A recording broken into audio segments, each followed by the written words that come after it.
नमस्कार साथियों, आज हम थर्ड लोग पढ़ने वाले हैं राज्य पुनर्गठन आयोग यानी स्टेट रिफॉर्म कमीशन।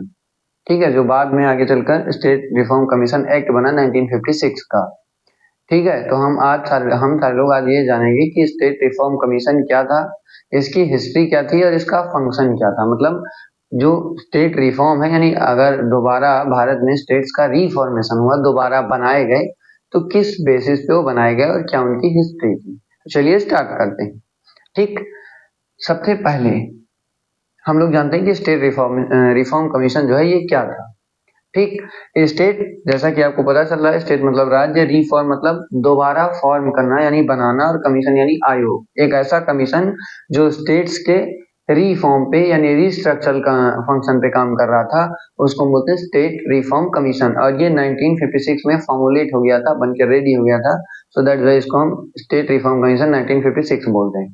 ठीक, इसका तो जैसा कि इसके नाम से कंफर्म हुआ, इसका क्या काम था, स्टेट्स को यानी राज्यों को रिफॉर्म करना यानी रिस्ट्रक्चर करना।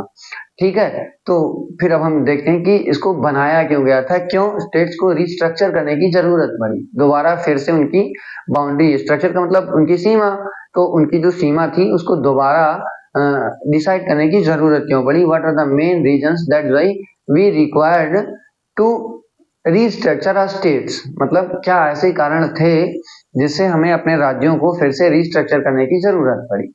ठीक है, ठीक है, तो कहानी स्टार्ट होती है 1947 से। 1947 में मिली इंडिया को इंडिपेंडेंस।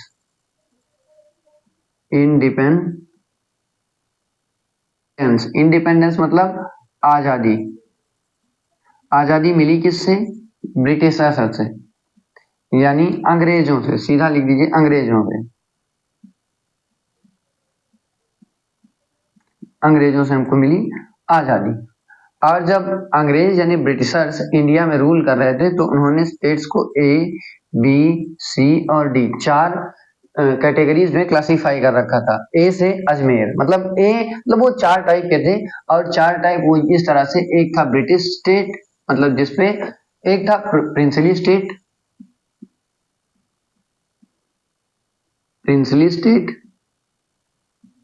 मतलब जिसपे राजा लोग शासन करते थे। दूसरे थे ब्रिटिश प्रोविंस, जिसपे ब्रिटिश गवर्नमेंट डायरेक्ट रूल करती थी, ब्रिटिश गवर्नमेंट। तीसरा था कमिश्नरी, मतलब ये कि जिसपे पपेट राजा हुआ करता था, और उसका मतलब जो राजा था वो भी रूल करता था, लेकिन राजा किसके साथ रूल करता था? कमिश्नर के साथ। कमिश्नर इन द सेंस कि ब्रिटिश गवर्नमेंट का पपेट रूल करता है, कमिश्नरी, इसको हम बोलते थे कमिश्नरी। और चौथा था यूटी, मतलब ए, बी, सी और डी, चार कैटेगरीज थी स्टेट्स की यानी राज्यों की। और ये चार टाइप के राज्य पूरी इंडिया में, मतलब इन चार टाइप के ही राज्य पूरी इंडिया में थे। ठीक, तो एक ही जो कैटेगरी थी यानी ब्रिटिश प्रोविंस की थी, वो था क्या? अजमेर। अजमेर यानी राजस्थान, इसमें आता है राजस्थान, इसमें आता है बलोचिस्तान। बी फॉर से याद रखने के लिए ट्रिक है, बलोचिस्तान। हालांकि ये ट्रिक नहीं थी, ये तो मतलब क्लासिफिकेशन है, क्राइटेरिया, कैटेगरीज हैं। लेकिन ये जो अजमेर, राजस्थान, बलोचिस्तान, सी से कुरकुर यानी कर्नाटक, इसमें आता है सी क्लासिफिकेशन कर्नाटक, और डी यूटी यानी दिल्ली। ठीक, ठीक। और फिर जब अब अंग्रेज, मतलब ये चार टाइप के स्टेट थे, ए, बी, सी, डी। ठीक, और जब ये इन स्टेट्स को छोड़ के, मतलब इंडिया इंडिपेंडेंट हुआ, यानी अंग्रेज भारत छोड़ के चले गए 1947 में, तो फिर लिंग्विस्टिक बेसिस पे यानी भाषा के आधार पर राज्यों के रिफॉर्म करने की, उनकी सीमा को फिर से निर्धारित करने की मांग उठने लगी। और मांग ये उठी कि राज्यों को उनकी सीमा इस तरह से निर्धारित किया जाए कि जिस जगह पे पर्टिकुलर लैंग्वेज को बोलने वाले लोग रहते हैं, जैसे एक कोई एरिया है, मान लो इतना बड़ा एरिया है और यहाँ पे हिंदी बोलने वाले लोग ज्यादा हैं, तो इस स्टेट को सिर्फ हिंदी भाषी लोगों के लिए बना दिया जाए, मतलब हिंदी स्पीकिंग पॉपुलेशन के लिए ही इस स्टेट को रिकॉग्नाइज कर लिया जाए, मतलब नाम रख दिया जाए। और इस स्टेट में जो पॉपुलेशन रहे वो हिंदी भाषी रहे, मतलब हिंदी बोलने वाली रहे। जैसे ही आजकल जो डिस्प्यूट उठ रहा है मराठी वाला, कर्नाटक का जो लोग हैं वो भोजपुरी या बिहारी या अवधी स्पीकिंग पॉपुलेशन को भगा दे रहे हैं, मतलब उनसे डिस्प्यूट चल रहा है, संघर्ष चल रहा है। ठीक, तो फिर डिमांड उठने लगी कि लिंग्विस्टिक बेसिस पे यानी भाषा के आधार पे राज्यों का पुनर्गठन। ठीक, अब उठी तो सबसे पहले कमेटी बनाई गई। सबसे पहले जो कमीशन बना उसका नाम था एस.के. धर कमीशन। अब एस.के. धर कमीशन को जब फॉर्म किया गया, एस.के. धर जज थे और इनको ये काम दिया गया कि एक काम करिए, आप स्टडी करिए यानी आप पढ़ाई करिए और देखिए कि लिंग्विस्टिक बेसिस पे यानी भाषा के आधार पे राज्यों को बनाना उचित है, नहीं उचित है, मतलब हम बना सकते हैं या नहीं बना सकते। तो एस.के. धर कमीशन ने अपनी पूरी जो रिपोर्ट थी मतलब उसको एनालाइज किया, फिर उसके बाद अपनी रिपोर्ट सबमिट की और इसने कहा एस.के. धर कमीशन ने कि नहीं, मतलब हम लिंग्विस्टिक बेसिस पे मतलब भाषा के आधार पे राज्यों का पुनर्गठन नहीं कर सकते। Means the demand of linguistic demand of states was totally rejected by the SK. धर कमीशन। ये हो गया। अब जब इसने रिजेक्ट कर दी तो कंटिन्यूअसली डिमांड उठ रही थी, तो फिर 1948 में एक और कमीशन बनाया गया, उसका नाम रखा गया JVP कमेटी। इसमें जे से जवाहरलाल नेहरू, वी से वल्लभ भाई पटेल और पी से पट्टाभी सीतारामैया, 3 लोग इसके मेंबर थे। ठीक, और इस कमेटी ने भी अपना पूरा एनालिसिस किया, स्टडी किया और इस कमेटी ने भी रिकमेंडेशन को रिजेक्ट कर दिया। कहा कि ना हम स्टेट को लिंग्विस्टिक बेसिस पे ही केवल भाषा के आधार पे हम राज्यों का डिमार्केशन यानी उनकी जो एरिया है उसको हम रिकॉग्नाइज नहीं कर सकते। ठीक, तो फिर इस वाले ये वाला जो कमीशन था इसने भी क्या कर दिया, जो लिंग्विस्टिक डिमांड थी उसको रिजेक्ट कर दिया। अब मामला शुरू हुआ कि इस कमेटी के मेंबर थे जे फॉर जवाहरलाल नेहरू, और जवाहरलाल नेहरू उस टाइम के प्राइम मिनिस्टर हुआ करते यानी कॉन्टेम्परेरी प्राइम मिनिस्टर हुआ करते थे। अब अगर प्राइम मिनिस्टर किसी बात को नकार रहा है तो इसका मतलब ये है, इस बात का आशय इस चीज से लगाया गया, इस चीज से एंटिसिपेट किया गया कि जो जवाहरलाल नेहरू हैं वो इस कमेटी के मेंबर भी हैं और प्राइम मिनिस्टर भी हैं। तो इसका मतलब ये है कि जो हमारी गवर्नमेंट है वही चाह रही है कि लिंग्विस्टिक बेसिस पे यानी भाषा के आधार पे राज्यों का पुनर्गठन ना हो, रिफॉर्मेशन ना हो। फिर शुरू हुआ वायलेंस यानी प्रोटेस्ट, खूब हू हल्ला हुआ। ठीक, और एक आदमी था उसका नाम था पोट्टी श्रीरामुलु।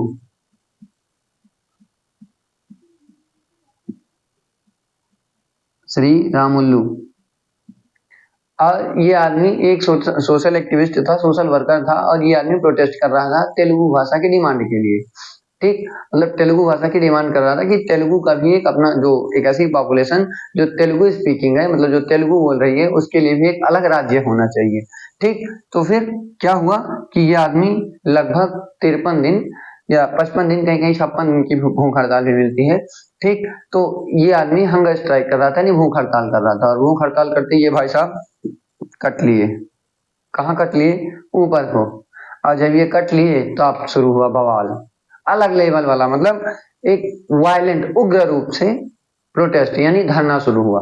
ठीक है, तो फिर आनन फानन में यानी जल्दी जल्दी में जो गवर्नमेंट थी उस समय की गवर्नमेंट ऑफ इंडिया, उसने 1 अक्टूबर 1953 को तेलुगु बेसिस मतलब जो तेलुगु लैंग्वेज है उसकी बेसिस पे क्या कर दिया, आंध्र प्रदेश को फिर से रिफॉर्म कर दिया, मतलब बना दिया। उसने कहा कि आज से आंध्र प्रदेश तेलुगु भाषा वालों के लिए है, मतलब कि आंध्र प्रदेश 1 अक्टूबर 1953 को बनने वाला तेलुगु भाषा की या फिर लैंग्वेज की बेसिस पे बनने वाला फर्स्ट स्टेट है। ठीक, ये हो गया। अब आप एक ऐसे सिनेरियो सोचिए कि आप घर पे हैं, आप और आपकी छोटी बहन, 2 लोग हैं। पापा से आप मांग रहे हैं कि पापा मुझे 10 रुपए चाहिए, कॉपी खरीदनी है, और वहीं छोटी बहन है वो भी मांग रही है कि 10 रुपए मुझे चॉकलेट चाहिए। ठीक है, आप थोड़ी देर तो पापा कह रहे नहीं, ठीक है ना मिलेगा, कोई दिक्कत नहीं, मैंने आपको डांट के भगा दिया। लेकिन छोटी वाली बहन को आपके सामने ही 10 रुपए निकाल के दे दिए गए और आपने देखा कि पापा के पास 500 का नोट है, तो क्या होगा? आपके मन में भी आशा आएगी कि नहीं आएगी कि हमारी भी इच्छाएं जो है वो पूरी की जा सकती है कि नहीं पूरी की जा सकती। ठीक, तो फिर जब एक बार आंध्र प्रदेश बना दिया गया तो जो अदर स्टेट के लोग थे जो ये चाह रहे थे कि हमारी जो अपनी रीजनल लैंग्वेज है उसके भी बेसिस पे स्टेट बनाया जाए यानी राज्य बनाया जाए, तो फिर क्या किया उन्होंने भी अपनी डिमांड को और ठीक है स्पीडी कर दिया और तेज कर दी कि अब हमको भी चाहिए। तो उस पूरी सिनेरियो को कंट्रोल करने के लिए जो कंटेम्परेरी प्राइम मिनिस्टर थे यानी जवाहरलाल नेहरू थे, उन्होंने कहा कि ठीक है आप सारे लोग शांत रहिए, हम नया स्टेट रिफॉर्म कमीशन लाएंगे, मतलब हम एक नया कमीशन बनाएंगे, कमेटी बनाएंगे, वो आप सारी डिमांड्स को स्टडी करेगा और फिर आप सारे लोगों की जो डिमांड है वो फुलफिल की जाएगी। ठीक, तो फिर उसके बाद 1953 में एक कमीशन बनाया गया, उसको हम बोलते हैं फजल अली कमीशन। और फजल अली कमीशन कब बनाया गया? 1953 में, यानी 1953 में। इसमें 3 मेंबर थे, एक थे एस एन कुंजरू, हृदयनाथ कुंजरू, फिर के एम पणिक्कर और फजल अली। फजल अली इसके हेड थे। ठीक, और फिर 1953 से 54, 55 2 साल तक इस कमीशन ने अपनी डीप स्टडी की, लोगों की डिमांड्स को सुना, समझा, उसको रिपोर्ट में समराइज किया। फिर उसके बाद 1955 1955 में इसने अपनी रिपोर्ट सबमिट की। यानी किसने सबमिट की? फजल अली कमीशन ने, फजल अली आयोग ने। और जब फजल अली आयोग ने अपनी रिपोर्ट सबमिट की, ठीक है, तो उसने कहा, मतलब फजल अली कमीशन ने सिफारिश दी, रिकमेंड किया, क्या किया कि हम सिर्फ और सिर्फ स्टेट्स को लिंग्विस्टिक बेसिस पे, यानी लैंग्वेज की डिमांड के बेसिस पे हम रिफॉर्म नहीं कर सकते, क्रिएट नहीं कर सकते, उनके साथ हमको एडमिनिस्ट्रेटिव एंगल भी ऐड करना पड़ेगा। ठीक, मतलब ये है कि ये पूरी एरिया जो है, मान लो ये वाली जो एरिया जो मैंने बताई कि इसमें सिर्फ मान लो हिंदी के अलावा उर्दू स्पीकिंग पॉपुलेशन जो है वो रह रही है। ठीक है, तो ऐसा नहीं है कि इसको हिंदी स्पीकिंग स्टेट रेटिफाई कर दिया गया, मतलब इसको अलाउ कर दिया गया कि मतलब बता दिया गया कि ये स्टेट जो है, ठीक, ये हिंदी स्पीकिंग पॉपुलेशन के लिए है। तो अब ऐसा नहीं होना चाहिए कि यहाँ से उर्दू जो स्पीकिंग पॉपुलेशन है उसको मार पीट के भगा दिया जाए। मतलब ये है कि जो उर्दू स्पीकिंग पॉपुलेशन है वो भी यहाँ पे रह सकती है। ठीक है, ठीक, तो फिर जब इनकी जो रिकमेंडेशन थी, इनको सुना गया, क्या सुना गया? इन्होंने कहा कि सिर्फ भाषा आधार नहीं होनी चाहिए, लैंग्वेज सिर्फ बेसिस नहीं होनी चाहिए, लैंग्वेज के साथ साथ एडमिनिस्ट्रेटिव यानी प्रशासनिक एंगल भी होना चाहिए। ठीक, और फिर इनकी सिफारिशों को, यानी इनकी जो रिकमेंडेशंस थी, उनकी बेसिस पर, उनकी आधार पे 14 और प्लस 6 यानी 20 स्टेट और बनाए गए।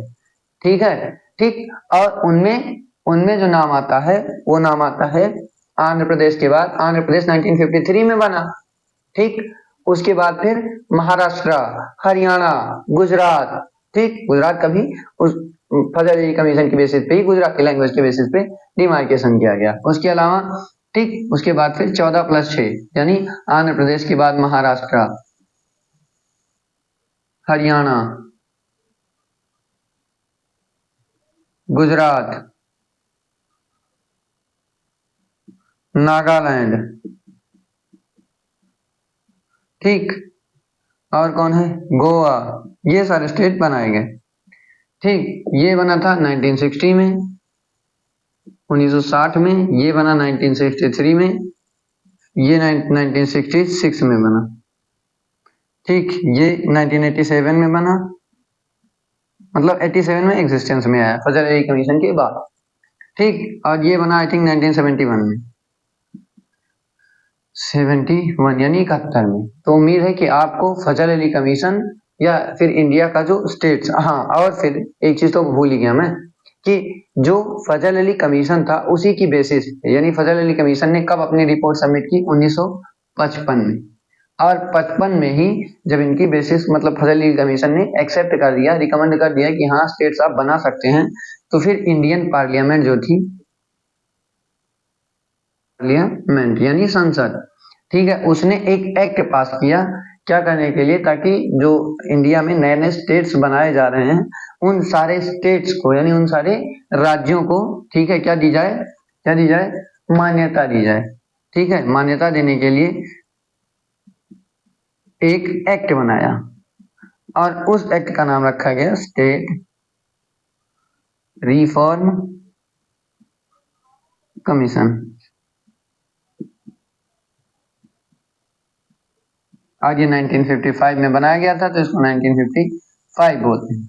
चूंकि ये 1956 में एक्टिव हुआ था, इसको हम कहीं कहीं 1955 भी लिखा हुआ देखते हैं, क्योंकि नवंबर 1955 में हुआ था और 1956 में लागू हुआ था, तो इसको हम यूजुअली बोल देते हैं स्टेट रिफॉर्म्स कमीशन 1956। उम्मीद है कि आपको समझ में आया होगा, और अगर आपको कोई क्वेरी है तो आप कमेंट कर सकते हैं। धन्यवाद।